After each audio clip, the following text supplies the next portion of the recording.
bihamdih. Assalamualaikum warahmatullahi wabarakatuh.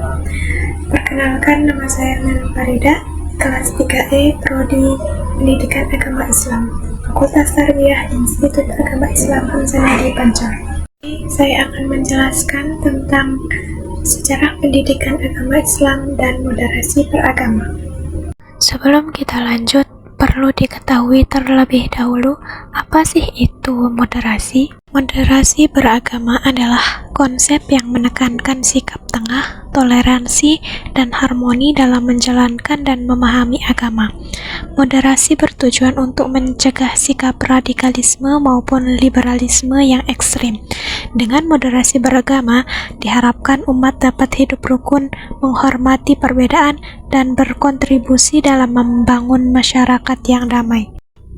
Selanjutnya, apa sih kaitan sejarah pendidikan Islam dengan moderasi beragama? Sejarah pendidikan Islam erat kaitannya dengan upaya menjaga dan menyebarkan nilai-nilai ajaran Islam yang mengutamakan keseimbangan, toleransi, dan keadilan. Konsep moderasi beragama dalam pendidikan Islam sudah ada pada zaman Rasulullah SAW, kemudian berkembang melalui berbagai institusi pendidikan seperti masjid, madrasah, hingga universitas. Selanjutnya, apa sih pentingnya kita memahami moderasi beragama?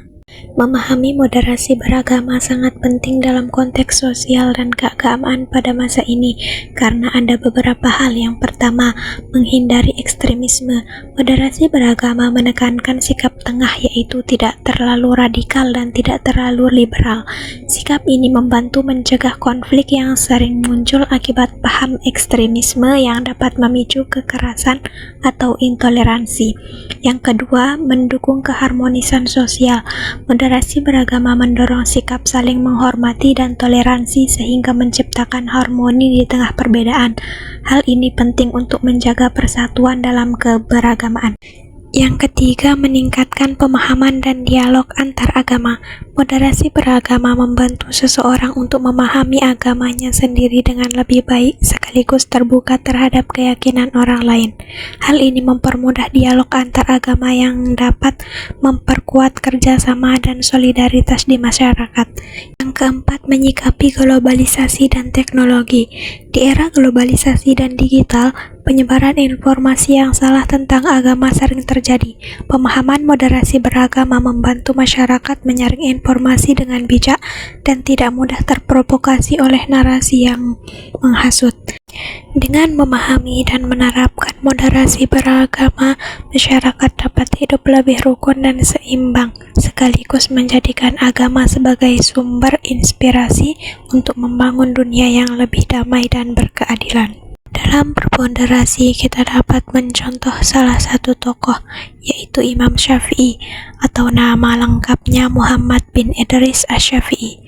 Beliau adalah salah satu ulama besar dalam Islam yang dikenal sebagai pendiri mazhab Syafi'i.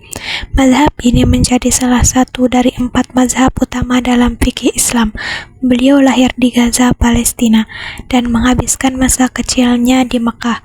Keilmuan dan sikap moderat Imam Syafi'i sangat berpengaruh dalam dunia Islam, terutama dalam kehidupan sosial dan beragama. Imam Syafi'i sangat memahami pentingnya ijtihad dalam menentukan hukum Islam. Ia mempelajari adat dan tradisi dalam menentukan fatwanya.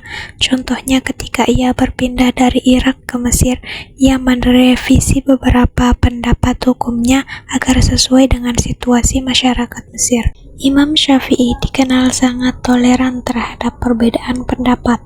Beliau memiliki hubungan baik dengan ulama dari mazhab lain seperti Imam Malik dan Imam Abu Hanifah.